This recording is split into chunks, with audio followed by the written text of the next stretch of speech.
privé de la République de Guinée qui traite de l'information nationale, africaine et internationale. Nous sommes au cœur du dispositif de la Cellou-Dalein et de l'Alliance Cellou-Dalein président.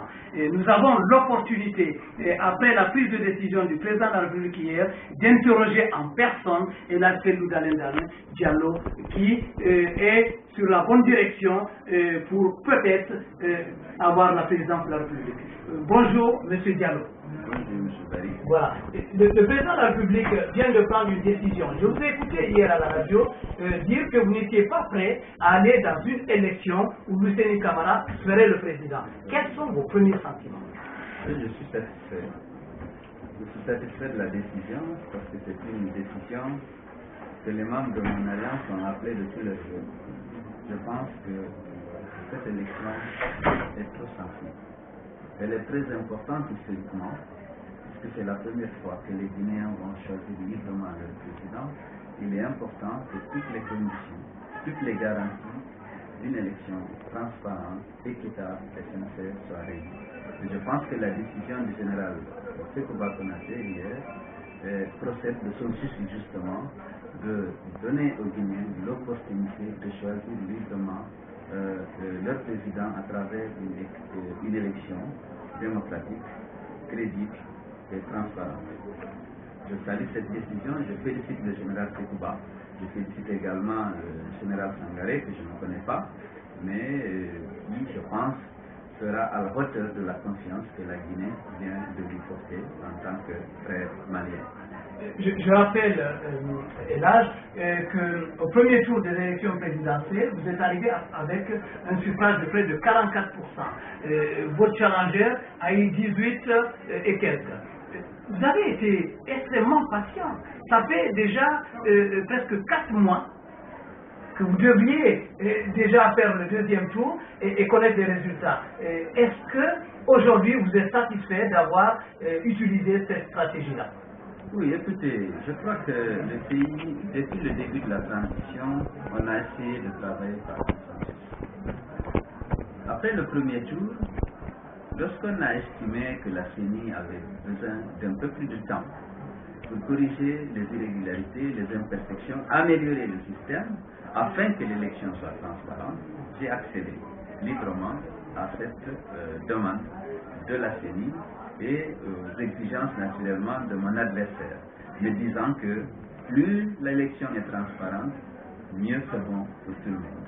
Mais évidemment, à un moment donné, je me suis senti frustré de voir que cette élection était tous les jours reportée et pour des motifs qui n'étaient pas toujours pertinents. Mais disons, la recherche du consensus, de la paix sociale, pour éviter des débordements, nous avons fait des concessions majeures et nous avons fait preuve de flexibilité. Je ne regrette pas l'avoir fait. J'aurais bien voulu que l'élection, le deuxième tour, ait lieu dans la dynamique du premier tour. Il m'avait permis d'avoir une performance dont vous avez parlé, 44% des suffrages exprimés. Et j'ai pu conclure des alliances avec des gens qui ont totalisé, bien entendu, près de 19%. Je voulais que cette élection ait lieu pour me permettre certainement d'accéder au pouvoir. Mais je tenais aussi à la paix. J'ai participé donc à cette dynamique de recherche de consensus afin que ces élections puissent se dérouler dans la paix, dans la sérénité. Aujourd'hui, je pense qu'on est arrivé au terme de notre parcours de combattant et qu'on aura sans doute le 24 une élection libre et transparente avec à la tête de la CENI une personnalité au-dessus de tout soupçon, de mon point de vue. Voilà, on entend parler, on entend dire que après les élections, il y aura un gouvernement d'union nationale.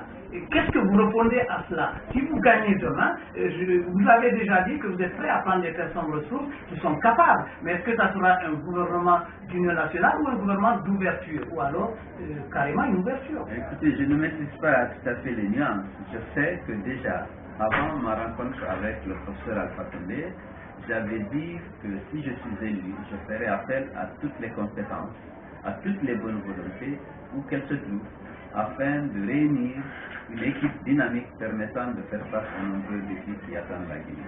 À l'issue de l'entretien que nous avons eu avec le général Sekouba, qui a souhaité que les deux leaders se parlent et qu'ils puissent quel que soit le gagnant, travailler ensemble pour faire face aux défis du sous-développement. J'ai marqué mon accord. Je pense que si je suis élu, je ferai appel à des compétences, à des bonnes volontés qui se trouvent dans le camp de mon adversaire. Donc c'est plutôt une ouverture à la Sarkozy, c'est-à-dire vous prendrez les meilleurs que vous jugerez, sans contrainte.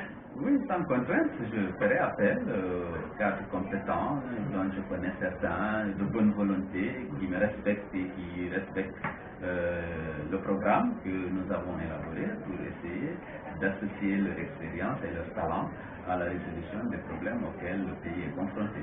Si demain vous gagnez, vous prêtez serment, quelles seront vos priorités? Les premières mesures que vous allez prendre? Les premières mesures qu'il faut prendre, c'est naturellement mettre en place un gouvernement, essayer naturellement de renouer avec nos partenaires au développement pour pouvoir bénéficier très rapidement de l'annulation de cette dette. Je pense que c'est un élément important pour la mise en œuvre d'un programme de développement ambitieux, puisque nous avons certes des ressources intérieures non négligeables qu'il faudra mobiliser, mais nous avons besoin de l'aide publique au développement et celle-là est disponible dans la mesure où l'ensemble des partenaires, une fois l'ordre républicain rétabli, sont disposés à soutenir la Guinée. Et je pense qu'il ne faut pas se priver de ces ressources extérieures pour faire face justement aux nombreux défis auxquels le pays fait face actuellement. Si vous gagnez donc, sur le plan monétaire, qu'est-ce que vous allez prendre comme décision? Sur le plan monétaire, naturellement, il faut travailler à la stabilité de la monnaie, parce que l'inflation est un élément qui érode le pouvoir d'achat de tout le monde, en particulier des travailleurs qui ont des revenus fixes. Mais cela, ce n'est pas aussi compliqué que ça. Ça a été un peu mon premier métier en tant que banquier central. Je pense qu'il faut mener une politique budgétaire responsable et une politique monétaire conséquente, dont le résultat sera naturellement la stabilité de la monnaie.